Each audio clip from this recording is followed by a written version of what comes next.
இன்றைய அனுதின தியானத்திற்கான வசனம் 2 கொரிந்தியர் 4 அதிகாரம் 16 வசனம். ஆனபடியினாலே நாங்கள் சோர்ந்து போகிறதில்லை. எங்கள் புறம்பான மனுஷனானது அழிந்தும் உள்ளான மனுஷனானது நாளுக்கு நாள் புதுப்பிக்கப்படுகிறது. ஆங்கிலத்திலே இப்படியாக சொல்லப்படுகிறது, for which cause we faint not, but though our outward man perish, yet the inward man is renewed day by day.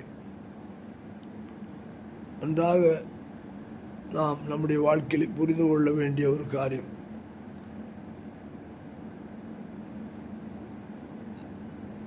மண்ணான மனுஷன் புறமான மனுஷன், உள்ளான மனுஷன் ஆவியின் மனுஷன்.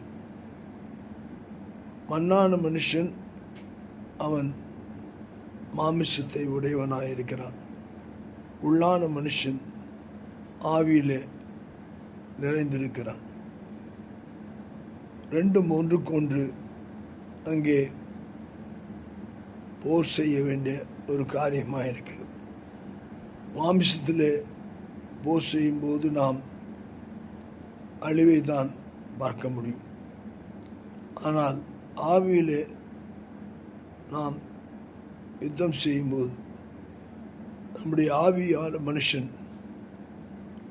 அங்கே வெற்றியை கொடுக்கிறான். ஆனபடியால் தான் நாம் மாமிசத்தின்படி நடவாமல் மாமிசத்தை சாக அடித்து ஆவியிலே வளரத்தக்கதாக மாமிச சிந்தையிலிருந்து வெளிப்பட ஆவின் சிந்தையில் வளர தேவன் நமக்கு கிருபை செய்வாராக. ஆமென்.